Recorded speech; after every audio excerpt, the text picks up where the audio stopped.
การบวชลูกการที่บวชหลานการลุกการงานกิจการพื้นบ้านเพราะเขาต้องการโบราณยังดังก็จังโซทองแม่ยิงโซถามว่าถึงหัวตามต้อยกันหน้าจองเวลาคนหวนใหม่บวชลูกบวชเจ้านาตลาดเปิดเจ้าจืดกับหน้านางเวลาการพาป่าพาต้อนอยากอิ่มก็ตาคอยคอยยังว่างไปเขาก็โซไปยังโบราณยังนางแม่ยิงโซแล้วก็เจ้าโซเต็มถึงว่าได้กินแดงยังติดผู้ทองกันกามทราบไหมเขาว่านักร้องก็พากันอ้อมฝึกต้องระวัง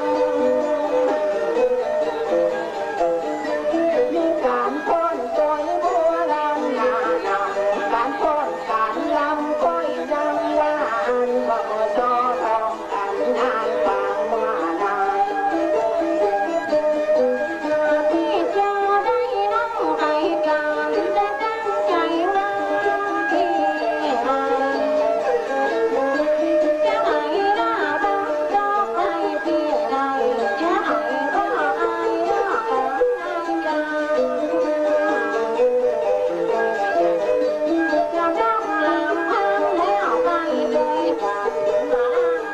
เจ้าเจ้ามาบอกเจ้าเลยที่จะดาโซเกี่ยวเวลาโซถามคำหามคนงามจากโซมาไกลจะถามคนงามสุขก่อนน้องไทยแต่ช่อยดอกไม้ว่าอยู่บ้านโยมได้นางน้องนับอยู่บ้านที่ไหน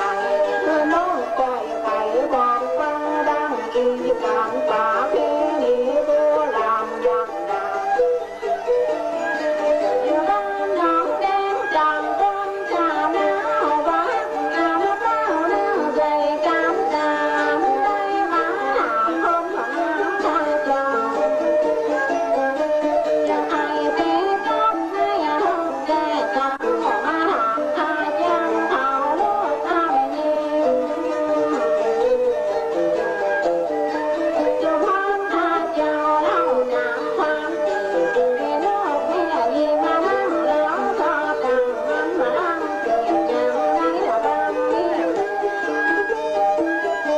อันนี้จากโซแล้วอยู่บ้านหนองแดงกันไม่บอกเก็บก็เก็บไม่เจ้า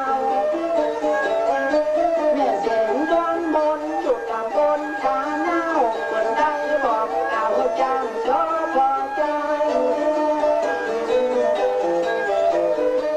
อีน้องมีเป็นก็อีน้องมีผัวแม่ฟันสนบัวแล้วมาโซดูดีหรือว่าผัวก็มีอยากใจดอกวันนี้พี่น้อยพี่ให้ดันหา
ลูกยางเป็นซอยดอกบ้านยาวก็เอากินตำมักจามักตำเมาดอยพับภูเขามันบ่มีอย่างทันจังเป็นเดินสิ่งกับของเฮาจากแล้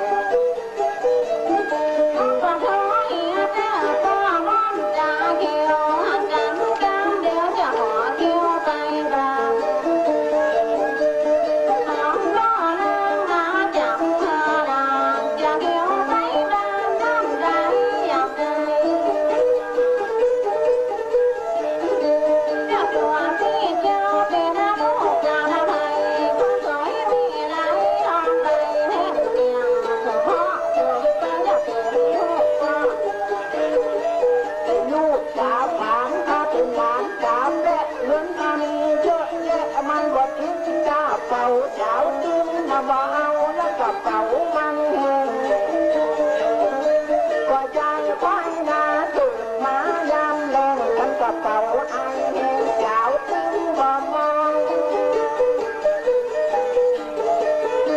สุพรรณน้องรักยาดังหัวมองกันบ่มีเจ้าของเก่งงานปักอายเอาพี่น้อยความขายเธอนายน้องชายอย่าหามาย่อใจยังจังทางเขาตัวใจงามพี่ยออย่าได้เจ้าใดได้วันนี้เราจะแก่จะเท่าบ่เท่ากันได้ มาบอกมาเจอพี่ให้ตาไกลมาดังเข้าใจสักหน่อยถึงว่าหงบ่หอยจังใดอายุอานามได้60 ป่านยังบ่เอาแก่หลายสนิทเหมือนเบาน้อยวันวาวันชื่นถ้าเป็นโจนาน้อยก็รู้สาวน้อยก็ยังขอมาโดย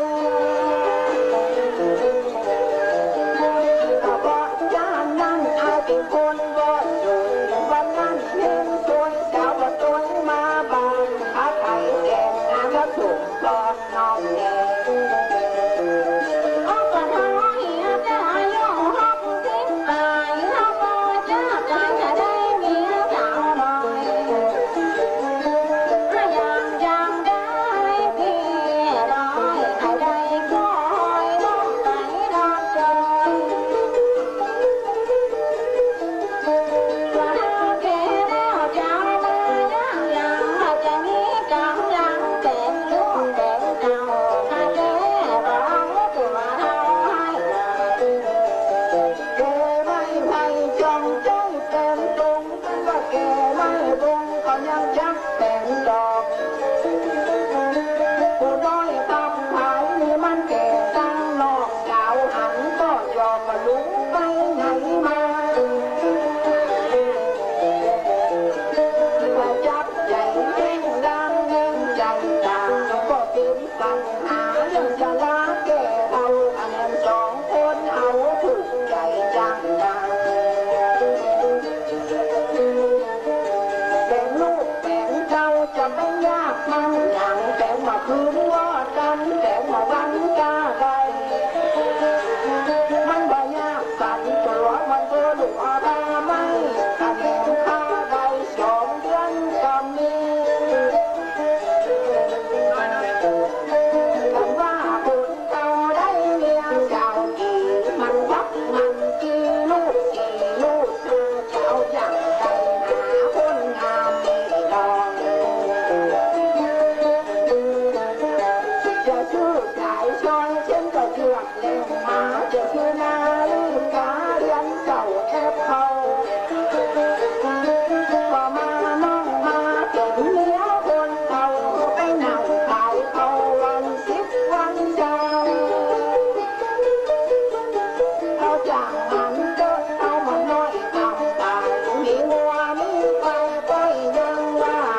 ก็มีหัวใจเขานะ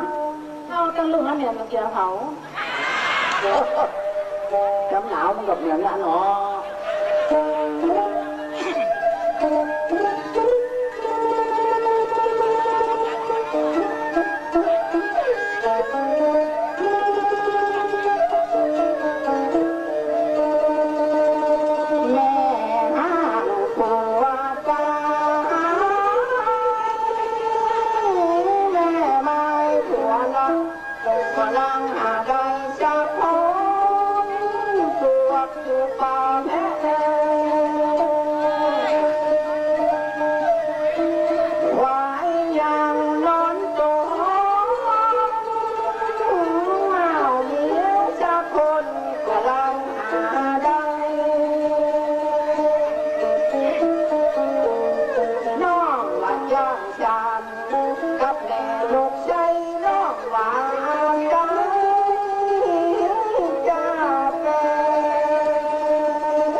ยังจะไปกับผู้หญิงนายเงินมัดไข่หอยว่าจะหนาตนเป็นคนดักจ้อยก็มาไหลจ้อยร้อยหอดฟ้าลองเก็บเอาฟังพาไปหน้าอีกอย่างกลับฟังหัวใจอิวเงินลงตกตาบ่มีปัญญาจักอยากดอกโตอย่าอุปมาเงินยับยันโง่ไหลเห็นเมืองไม้เมาโมน้องตัวหาดวงใจเดียวเลี้ยวรถมาชุดกินเจ้าหา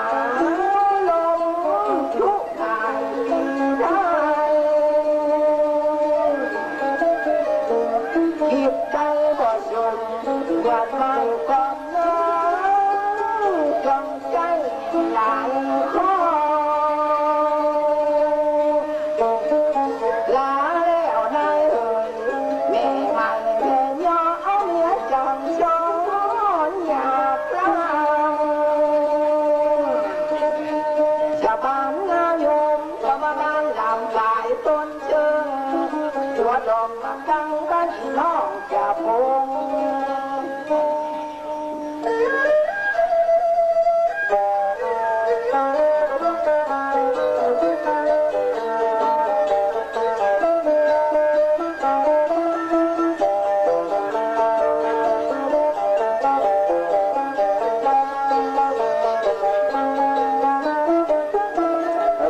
คุณมาเงี้ยไปนะครับเจ้าเอาคนทั้งโลกรับแต่จะต้อนแน่ขึ้นมาเลยครับ